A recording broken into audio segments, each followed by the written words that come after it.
Between speaking and silence, listening to stories and empowering our lives. Trish Hoteling, Kay Gerald, Laura Prescott, and Tony Shaw. Storytelling has a rich history from the beginning of time. It is a means of communication among people. Narrative theory helps explain the meanings associated with the stories. Several people could experience the same phenomena, yet have different stories. The goal of narrative therapy is to determine the meaning of the stories and consider interpretations that may be more helpful.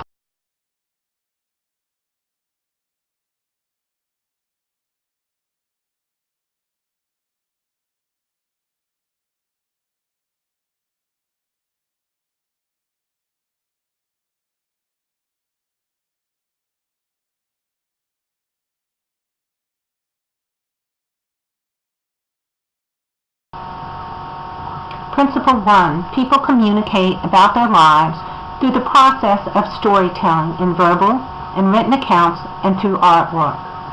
You can see from this slide that narrative therapy can be used in diverse populations and settings. People who were in and survived Hurricane Katrina used journals to describe the traumatic events. People in nursing homes or the elderly use artwork to make memory books and life maps.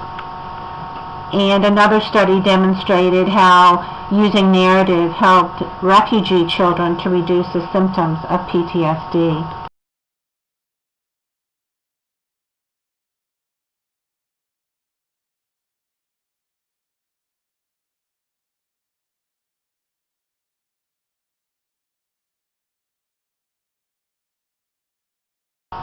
Principle number 2, telling stories gives meaning to life experiences.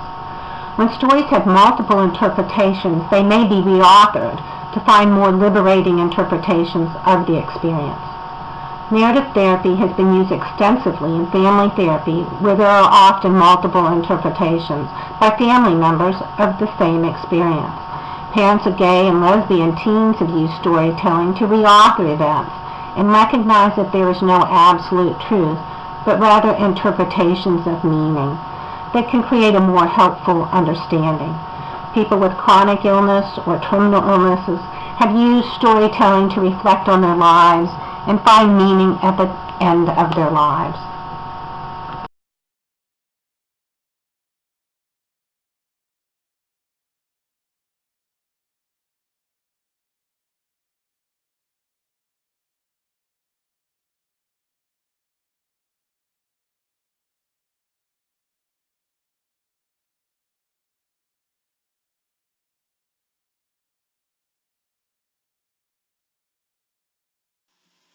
Sharing stories helps us to give meaning to our life experiences. Narrative techniques are used to assist clients in modifying their narratives or stories that are unhelpful or ineffective. We have identified several settings amongst diverse populations where clients have benefited from narrative therapy, including elderly patients suffering from dementia who are told to cherish their memories instead of being frustrated by their inability to remember the present.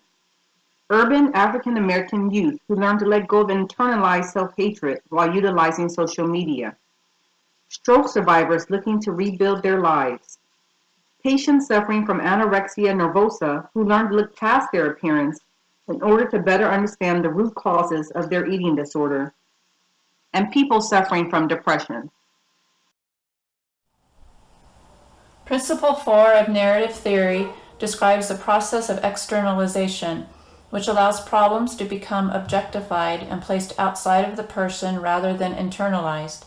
In this way, the client is able to explore alternative, more positive experiences and gain self-knowledge. An example of externalization can be found in the work of Rodney Herring. In 2013, Herring used narrative therapy to help address recreational tobacco use within the Native American population.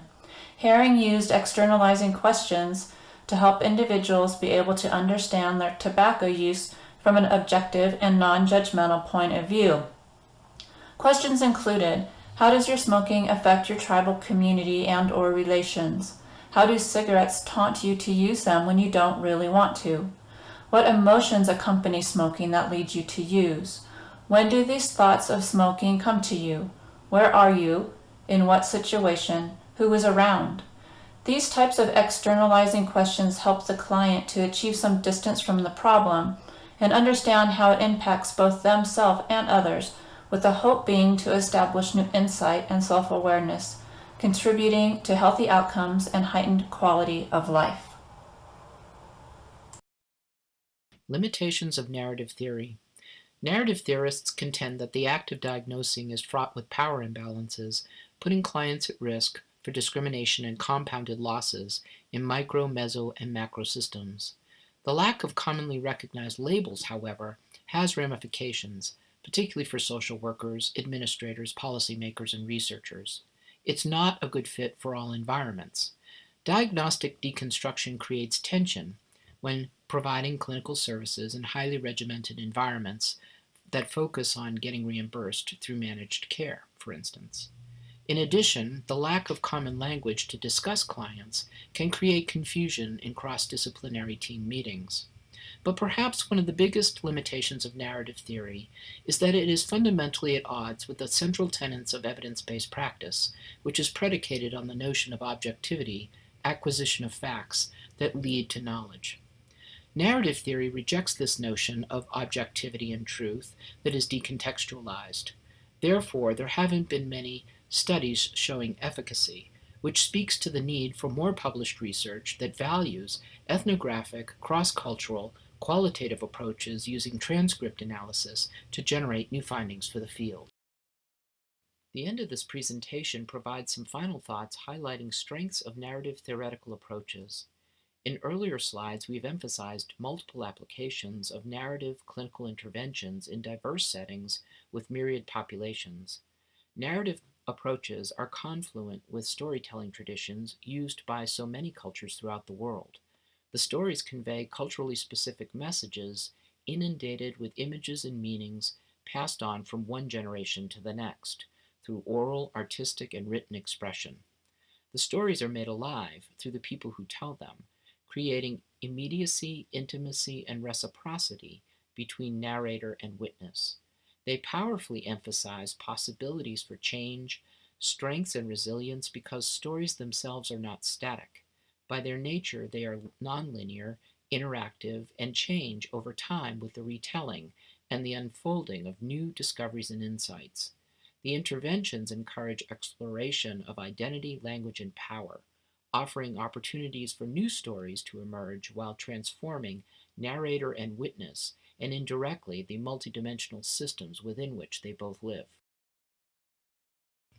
Witnessing calls us to listen, to dive into shadowlands where unknowns reside. Stories yet unspoken beg us to search for ourselves along landscapes of meaning. Courage has a sound even in silence, daring what cannot be uttered to finally speak.